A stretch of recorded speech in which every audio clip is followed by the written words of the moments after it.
வணக்கம். கோவையிலிருந்து தங்கமதி. இறைவனிடம் கேட்க விரும்பும் 3 வரங்கள். இறைவன்கிட்ட நான் ஏதாவது வரமாக கேட்கணும்னு நினச்சேன்னா, தினமும் எதை நான் வேண்டுதலாக அவர்கிட்ட முன்வைக்கிறேனோ அதிலிருந்து முக்கியமான ஒரு 3 விஷயங்களை நான் வரமாக கேட்கணும்னு நினைப்பேன். முதலாவது என்னென்னா, பசி பஞ்சம் அப்படிங்கிற அந்த வறுமையினால் தன்னுடைய அடிப்படை தேவைகளை கூட பூர்த்தி செய்ய முடியாமல் கஷ்டப்பட்டுக்கிட்டு இருக்கக்கூடிய மனிதர்கள் இல்லாத ஒரு உலகம் எனக்கு வேணும்னு கேட்பேன். அந்த உலகத்தில் நான் வாழணும்னு கேட்பேன். தினமும் எத்தனையோ குழந்தைகள் தன்னுடைய ஒருவேளை சாப்பாட்டை கூட பூர்த்தி செய்து கொள்ள முடியாத நிலையில் கஷ்டப்படுறதை நம்ம பார்க்குறோம். அப்படிப்பட்ட வறுமை அப்படிங்கிற ஒரு நிலை இல்லாத சந்தோஷம் மட்டுமே நிறைந்திருக்கக்கூடிய ஒரு உலகம் வேண்டும் அப்படின்னு கேட்பேன். ரெண்டாவதாக, மனிதநேயம் உள்ள அன்பு மட்டுமே நிறைந்திருக்கக்கூடிய மனங்களை கொண்ட மனிதர்கள் வாழுகின்ற உலகத்தில் நான் வாழணும்னு கேட்பேன். இன்றைக்கி மனிதநேயம் அப்படிங்கிறது சுத்தமாக அழிஞ்சு போயிடுச்சு. இன்றைக்கி நம்ம பார்க்கக்கூடாத கேட்கக்கூடாத பல செய்திகளை இன்றைக்கி நம்ம சந்திச்சுக்கிட்டு இருக்கிறோம். இதையெல்லாம் பார்க்கும்போது உண்மையாலுமே மனிதநேயம் உள்ள அந்த உலகத்தில் தான் நம்ம வாழ்கிறோமான்னு கேள்விகள் எழுது.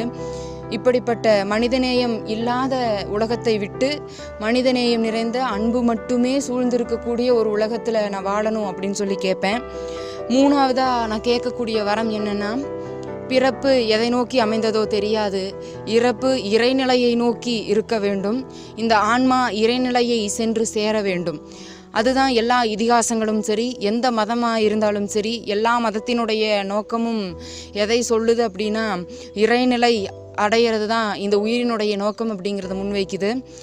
அப்போது எல்லா மனிதர்களுடைய எண்ணத்திலையும் இறைநிலையை அடையணும் அப்படிங்கிற ஒரு எண்ணம் எல்லாத்துக்குள்ளேயும் இருக்கணும். அப்படிப்பட்ட உள்ளங்கள் நிறைந்த, அப்படிப்பட்ட நோக்கம் இருக்கக்கூடிய மனிதர்கள் நிறைந்த உலகத்தில் நான் வாழணும் அப்படின்னு சொல்லி நான் கேட்பேன். இதுதான் அவர்கிட்ட கேட்கக்கூடிய இந்த 3 வரங்களாக இருக்கும். வறுமை இல்லாத உலகம் இருந்துச்சுன்னா கற்பனையில் கிடைக்கக்கூடிய சந்தோஷம் நிஜத்தில் கிடைச்சதுன்னா எப்படி இருக்கும்? அந்த மாதிரியான ஒரு சந்தோஷத்தை கொடுக்கும். மனிதநேயம் உள்ள அன்பு மட்டுமே நிறைந்த உலகம் இருக்கும்போது எந்த வஞ்சமும் இல்லாமல் இன்னைக்கு நடந்துக்கிட்டு இருக்கக்கூடிய தீவிரவாதமே இல்லாமல் போயிடும். அப்போது அங்கே சந்தோஷம் பெரிய அளவில் நிறைஞ்சு நிற்கும். இறைநிலையை நோக்கி ஒரு மனிதனுடைய மனம் போகுது அப்படின்னா அவனுடைய மனம் எந்த ஒரு தீமையான செயல்கள் மேலேயும் நாட்டம் கொண்டு போகாது. எந்த ஒரு தீங்கான செயல் மேலேயும் அவனுக்கு நாட்டம் கொண்டு போகலை அப்படின்னா எல்லாருக்கும் நன்மையை செஞ்சு சந்தோஷம் மட்டுமே நிறைந்த உலகத்தில் நம்ம வாழலாம்.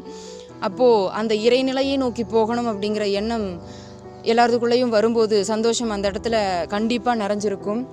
ஆக நான் முன்வைக்கக்கூடிய இந்த 3 வரங்கள் எனக்கு வேணும்னு நான் கேட்கக்கூடிய இந்த 3 வரங்கள் நிச்சயமாக நம்மளுக்கு சந்தோஷத்தை கொடுக்கும். இந்த சந்தோஷம் நம்மளுக்கு கிடைச்சிட்டா போதும், நம்மளுக்கு தேவையான அத்தனை விஷயங்களும் நம்மை சேர்ந்துரும். ஆக இறைவனிடம் நான் முன்வைக்கக்கூடிய இந்த 3 வரங்களை பற்றி பேச நல்லதொரு வாய்ப்புக்கு நன்றி கூறி விடைபெறுகிறேன். நன்றி. இவள் தமிழ் மகள். இந்த வீடியோ பற்றிய கருத்துக்களை கமெண்ட் பண்ணுங்கள். சேனலை மறக்காமல் சப்ஸ்கிரைப் பண்ணுங்கள்.